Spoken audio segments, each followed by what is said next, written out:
Hoy estaremos en Punto Crítico con un tema candente, con una palabra que el solo mencionarla le da a uno como escozor en el cuerpo. Genera mucho temor, pero queremos medirle el pulso a la percepción, a la sensibilidad de las personas frente a esta palabra que lastimosamente se ha estado ya mencionando en algunos medios de comunicación. La palabra es la guerra. Se justifica la guerra en caso de agresión, en caso de maltrato, en caso de irrespeto a la soberanía de un país. Es legítimamente viable, correcto, asumir mecanismos de defensa militares, violentos, para hacer respetar una frontera. Se justifica la guerra en pleno siglo XXI con una historia llena de batallas y de muertos frente a una posible invasión. Se justifica invertir en armas. Ahora, con la tensión de la frontera en Venezuela, se ha hablado, se ha hecho referencia a esta palabra. Nosotros queremos manejar con un nivel de actualidad y con mucho respeto y con madurez y profundidad este tema de la guerra. Hoy el ser humano admite el concepto de la guerra en legítima defensa, por ejemplo. ¿Hay algún motivo para esto? Yo los invito para que nos demos la oportunidad durante esta hora para tratar este tema, conocer un poco de historia, hacer un recorrido sobre estas experiencias de la guerra y entender si realmente es admisible una experiencia de confrontación bélica en pleno siglo XXI. El Punto Crítico, ¿qué opinan ustedes? Bienvenidos.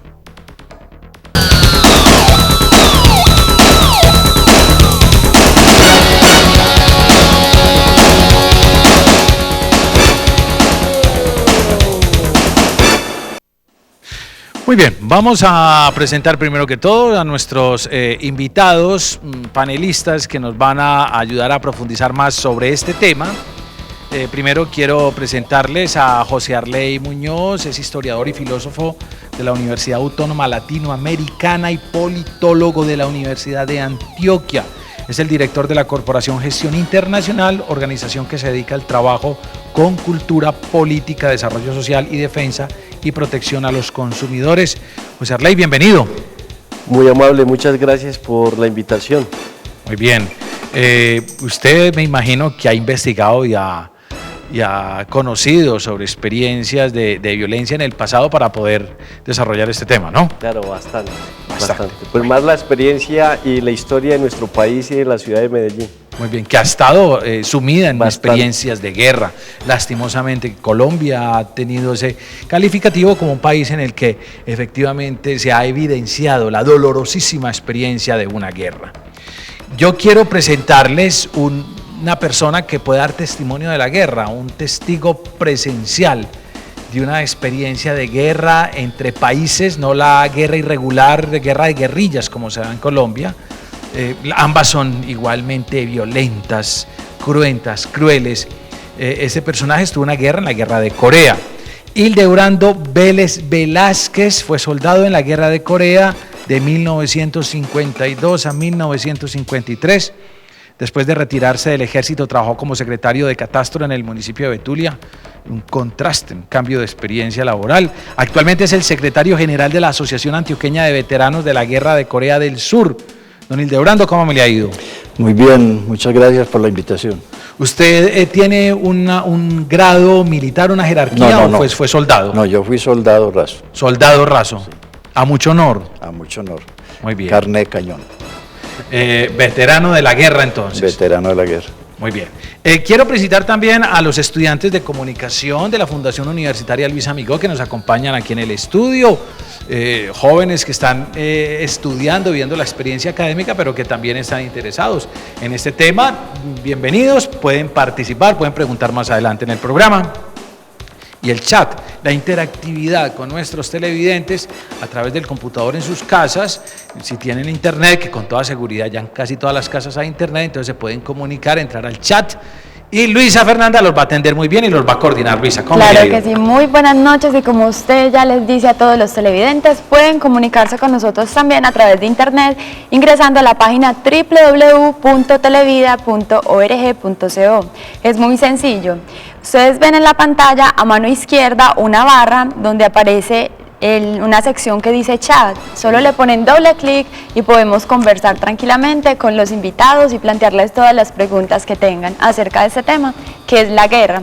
Este tema también nosotros lo tenemos durante toda la semana en la sección Opine y ya hemos tenido algunas respuestas de los televidentes. A ver, dígame una. Claro que sí, una de estas nos dice Amanda: la guerra nunca se justificará por ningún motivo. Por la vía del diálogo se puede solucionar todo, pero con la violencia es imposible. Eso Bueno, es lo que nos aquí dice. le habría que decir a Amanda, en el caso, ya va yendo a los casos extremos, cuando la otra parte no quiere dialogar y simplemente quiere agredir, ¿qué hacer en este caso cuando nos están agrediendo? A veces uno, frente a una situación de estas, pues puede ver las cosas relativamente sencillas, pero en Colombia hemos verificado cómo a veces los procesos de diálogo son supremamente complejos, siendo lo ideal, son difíciles. Nos pueden llamar tu posición frente al tema de la guerra, frente a agresiones, frente a situaciones extremas. ¿Qué nos puedes decir? Nos puedes llamar al teléfono 266-8399 o si estás fuera de la ciudad de Medellín, nos puedes llamar, esta llamada la cubre Televida, 018000 51 82 82. Bueno, mis queridos amigos, yo creo que todo está dado para que exploremos este tema. Reitero, algunos dirán, no, pero ¿cómo se van a meter con este tema de la guerra? Eso es un tema muy fuerte. No, hablemos, aprendamos de la historia y entendamos, y frente a posibles tensiones, pues comprendamos cuáles pueden ser las repercusiones, entender lo que es una guerra. En Colombia las hemos estado padeciendo y démonos esta oportunidad. Vámonos con esta nota que nos ayuda a introducir el tema de la guerra, de la confrontación bélica, si la justificarías o no. Miremos.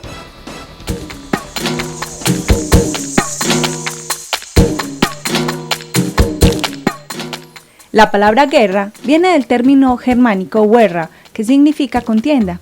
Históricamente, las guerras se han derivado de conflictos que en algunos casos han sido por poder, territorio, recursos naturales, economía o ideologías, que legítima o ilegítimamente hoy siguen siendo motivo de enfrentamiento. Algunos antropólogos sostienen que la guerra fue una práctica muy común entre los cazadores y recolectores del Paleolítico. Posteriormente, durante el Neolítico, aumentó la intensidad de guerra entre las culturas agrícolas en aldeas. Este aumento fue debido a la aparición de la vida sedentaria. Una muestra de la existencia de la guerra en este periodo es la presencia de atalayas y muros de fortificación en algunas ciudades neolíticas de Oriente Medio. En la Edad Media no hubo propiamente ejércitos, sino más bien mesnadas o grupos de ejércitos o de caballeros al servicio de un rey o un señor, y además disponían de un armamento muy pesado y con poca movilidad.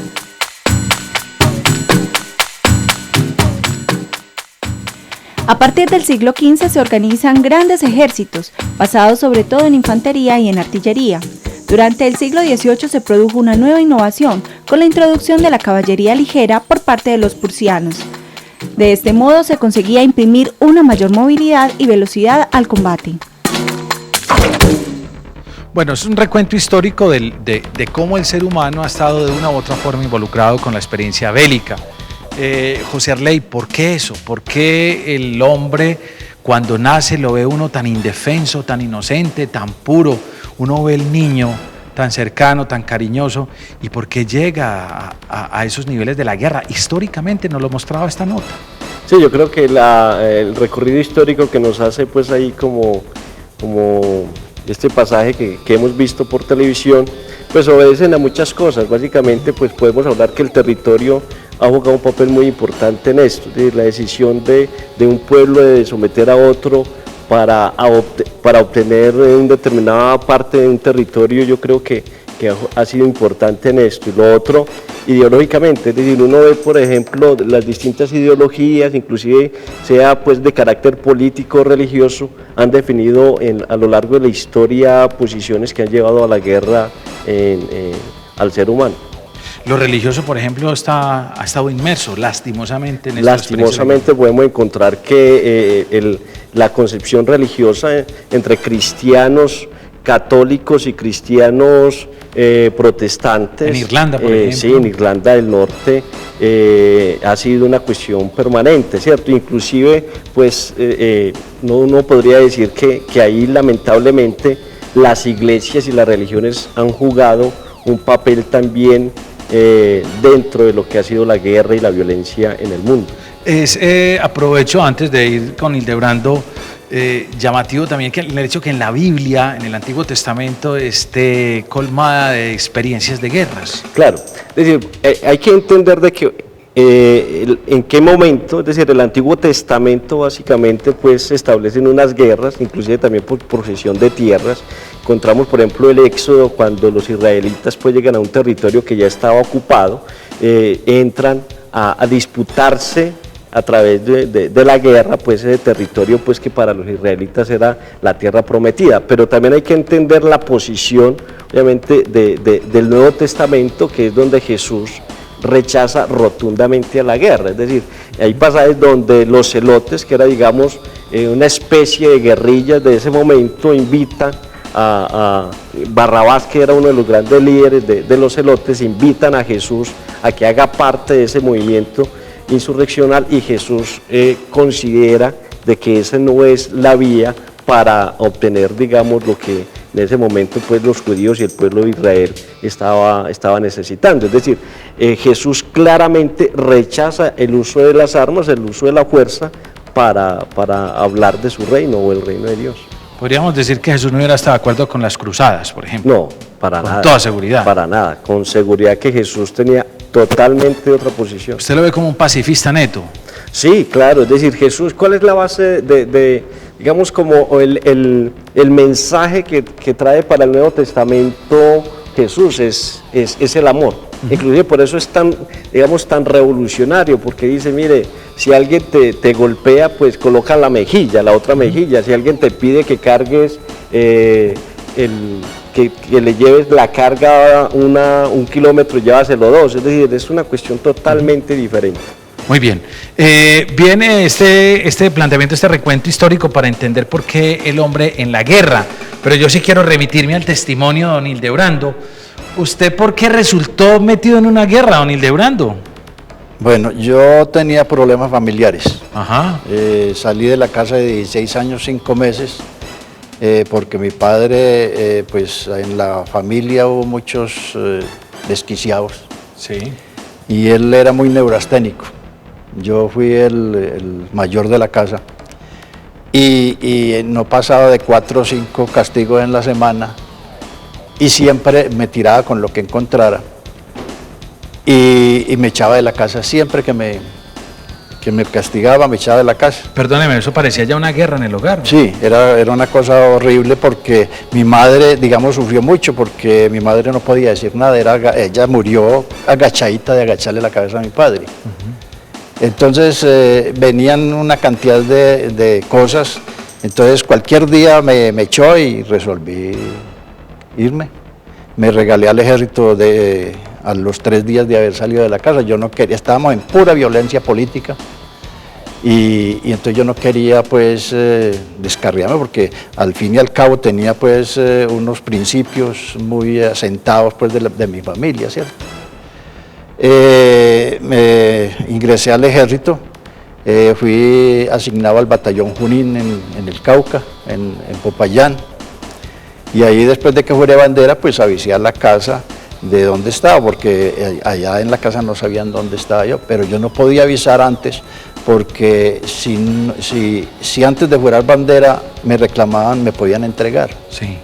Pero después de jurar bandera era mi resolución de decir, me quedo o me voy, ¿cierto? ¿Y cómo resultó usted involucrado en Entonces, la guerra? Pues después de estar como por allá por Beralcácer, Cauca, 10 meses combatiendo pues las guerrillas, me invitaron a ir a Corea. A la guerra de Corea. Sí, a la guerra de Corea. Hacían mucha propaganda de que eso no era como lo pintaban, que nosotros íbamos a conocer muchos países, que después de que volviéramos de Corea íbamos a tener estudio, íbamos a tener trabajo, donde quisiéramos, cosa que no se cumplió. No era como lo pintaban. No era como lo pintaban, pero tenían que llevar la gente con mentiras a Corea. Claro.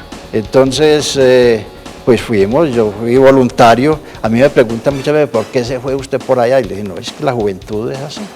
Uno no piensa. Además con engaños. Exactamente. Sí. Ahorita me va a contar usted qué es lo que se encuentra uno en una guerra, para que demos la oportunidad a Margarita, a nuestros amigos televidentes, de que participen también en el programa. Margarita, bienvenida. Buenas noches, Juan Carlos, ¿cómo estás? Muy bien, ¿usted qué tal, Margarita? Muy bien, gracias. Oiga, en caso de una agresión, por ejemplo, que se nos entren aquí en las fronteras o que haya, como lo decíamos al comienzo del programa, un irrespeto de la soberanía en nuestro país y vengan de otro país vecino y nos ataquen, ¿usted estaría de acuerdo con responder o someternos? ¿O responder militarmente y hacer la guerra? ¿O someternos o quedarnos quietecitos? ¿Usted qué opina, Margarita? Yo quiero ser un poco clara y corta en mi criterio y en mi opinión. Sí, cuénteme. Independientemente de las contiendas, como decía ahora el documental, Sí. de las guerras culturales, políticas, sociales y demás, me preocupa muchísimo y me cuestiono mucho sobre las guerras familiares. Mire, el señor Hildebrando es un fiel ejemplo para lo que yo voy a comentar. ¿De dónde salen los instrumentos para combatir de las familias? Me preocupa la guerra por el poder y el tener entre las familias, entre los hermanos, entre las parejas, entre las familias políticas de ambos, sea del esposo o de la esposa. Eso sí que es un verdadero complot. Eso sí me preocupa a mí y yo digo, de allí de la familia salen los instrumentos para combatir. Y mire cómo el señor Hildebrando ahorita empezó a redactar su testimonio diciendo que su familia era verdaderamente un caos de violencia. ¿Una guerra? Una guerra, es una guerra. Y de ahí salen y surgen las guerras políticas, sociales, culturales y espirituales. Ese es mi criterio. Muy buenas noches. Margarita, le agradezco enormemente porque usted nos ayuda a encontrarle raíces al problema.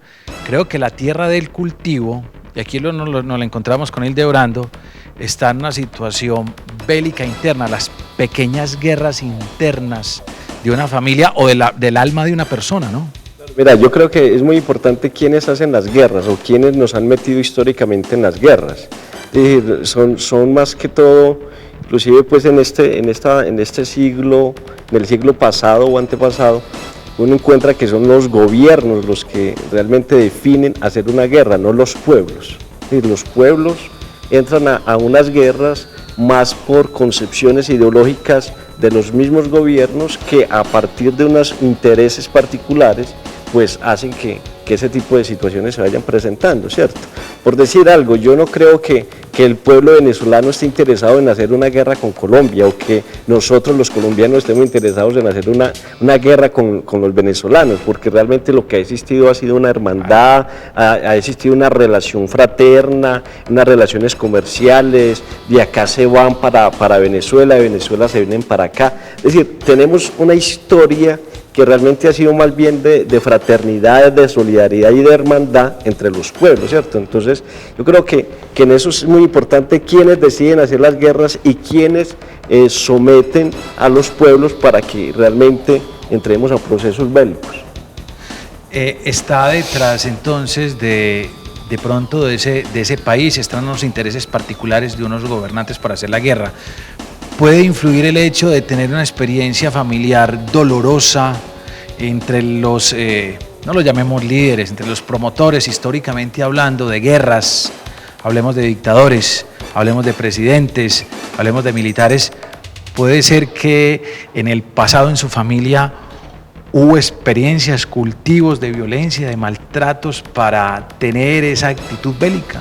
Sí, claro, históricamente usted encuentra los grandes guerreros, digamos, del siglo pasado, pues encontremos en la Segunda Guerra Mundial lo que fue su experiencia personal de Hitler, ¿cierto? Inclusive hay una película que recientemente la pasaron que se llama La Caída, donde él después de haber realmente hecho una guerra mundial donde más de 45 millones de personas mueren, al final no es capaz tan siquiera de reconocer ya el estado de la guerra y no es capaz de entrar en un proceso de concertación y de diálogo, sino que a partir de los hiperactivos categóricos que él tiene, prefiere suicidarse y suicidar la familia que entrar en un proceso de diálogo y de concertación.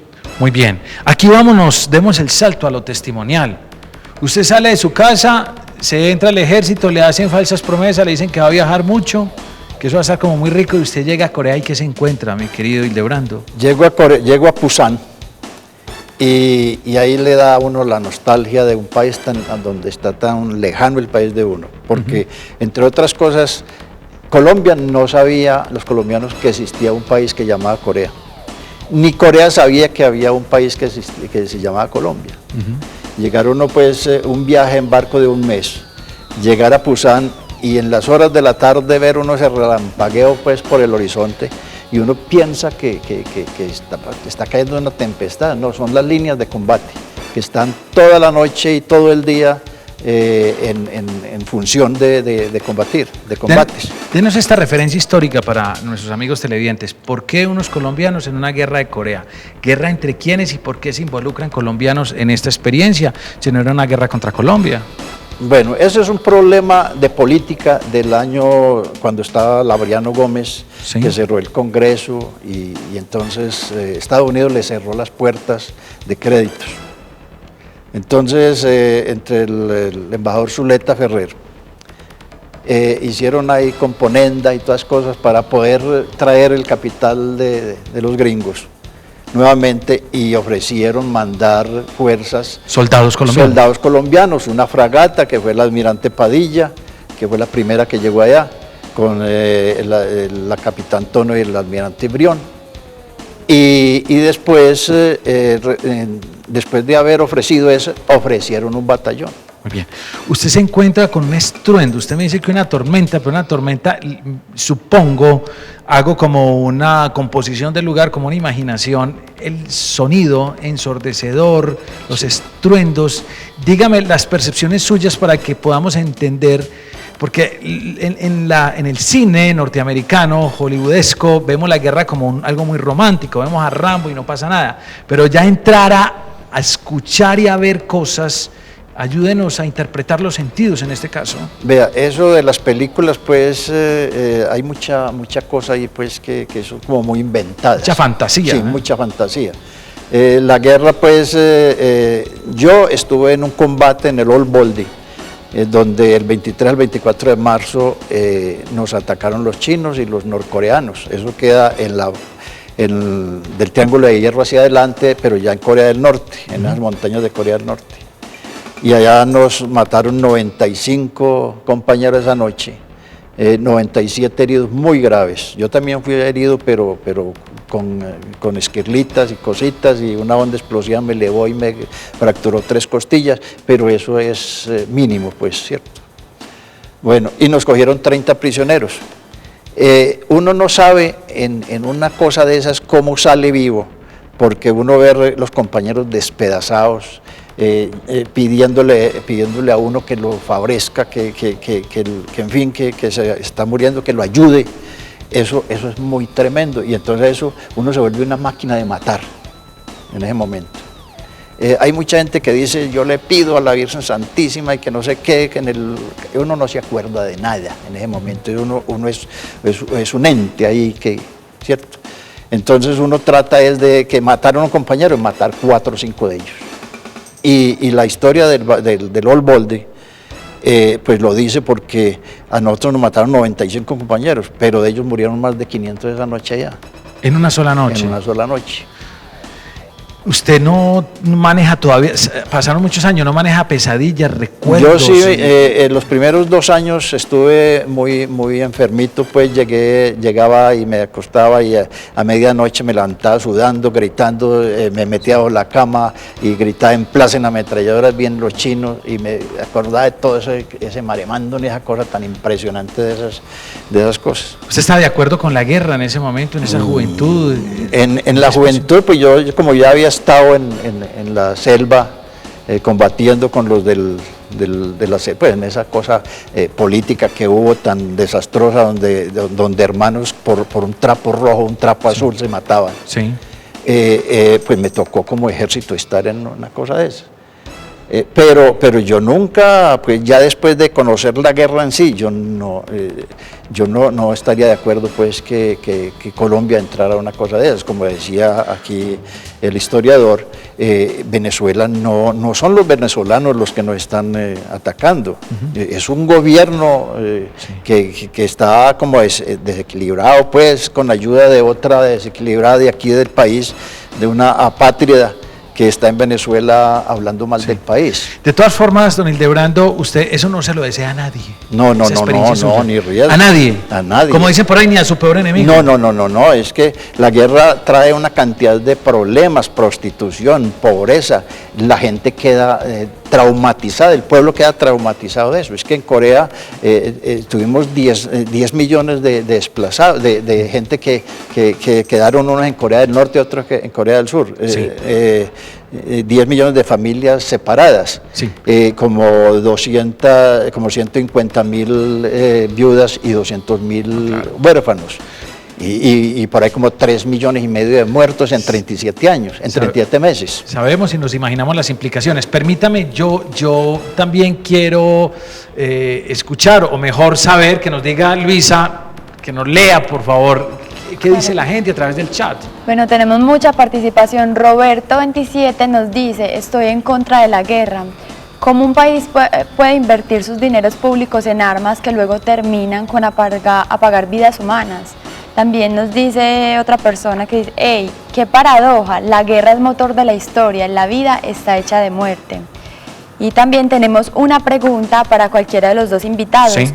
De M. Córdoba. Ahora se piensa que la guerra se ha convertido en un negocio. ¿Por qué alistarse para que un ejército se mate para lucrar al originador del conflicto? Porque nos dice que siempre quien origina la guerra tiene un poder, pues quiere obtener dinero. Hay un negocio. Claro.